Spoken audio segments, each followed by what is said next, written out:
Saudara-saudari yang terkasih dalam Kristus, berjumpa kembali dalam Coretan Warta. Pada kali ini Coretan Warta hadir dalam edisi spesial, membahas mengenai Santo Stefanus. Santo Stefanus dengan penuh keteguhan imannya sangat baik untuk kita jadikan teladan. Dengan demikian, Coretan Warta kali ini hadir akan mengulas mengenai Santo Stefanus. Coretan Warta, wartaan Sabda Allah melalui sebuah coretan. Santo Stefanus. Nama Stefanus berasal dari bahasa Yunani Stepanos yang berarti mahkota. Santo Stefanus adalah pengikut Kristus pertama yang menerima mahkota kemartiran. Santo Stefanus adalah seorang diakon pada masa gereja perdana. Pada waktu itu, Petrus dan para rasul lainnya menyadari bahwa mereka membutuhkan penolong-penolong untuk mengurus para janda serta kaum miskin. Jadi mereka mentahbiskan 7 orang diakon, dan Stefanus adalah yang paling terkenal dari antara mereka. Tuhan mengadakan banyak mukjizat melalui Santo Stefanus. Ia berbicara dengan hikmat dan karunia yang membuat banyak dari para pendengarnya menjadi pengikut Yesus. Para musuh gereja Yesus merasa geram melihat betapa berhasilnya khotbah Santo Stefanus. Pada akhirnya, mereka bersekongkol untuk melawan dia. Mereka tidak dapat membantah perkataan-perkataannya yang bijaksana.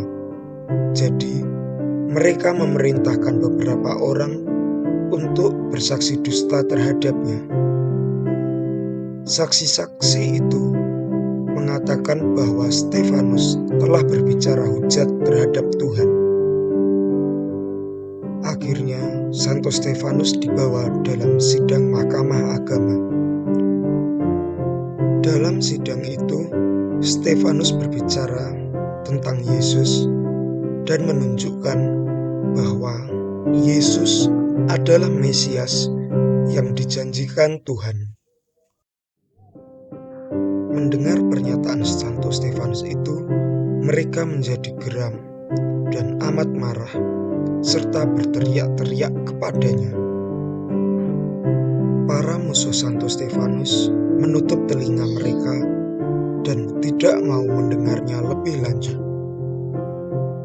Mereka menyeret Santo Stefanus keluar kota Yerusalem dan melemparinya dengan batu. Di tengah penderitaan demikian, Santo Stefanus berdoa kepada Tuhan. Tuhan Yesus, terimalah rohku.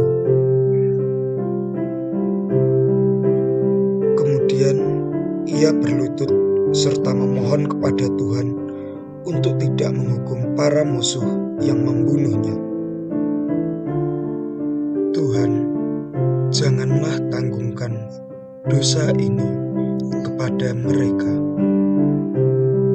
Setelah pernyataan kasih yang sedemikian besar itu, Stefanus lalu meninggalkan dunia ini menuju kebahagiaan abadi bersama Yesus yang dikasihinya. Melalui teladan Santo Stefanus ini, marilah kita juga meniru sikap dari Santo Stefanus untuk tetap teguh, setia, dan berani, yakni teguh dalam iman, setia mengikuti Yesus, dan berani menjadi saksi iman di tengah menjalani panggilan hidup kita sebagai orang Katolik. Hendaknya kita juga bisa menjadi pelayan bagi sesama kita di tengah masyarakat. Demikian coretan warta kali ini. Semoga melalui teladan Santo Stefanus, kita semakin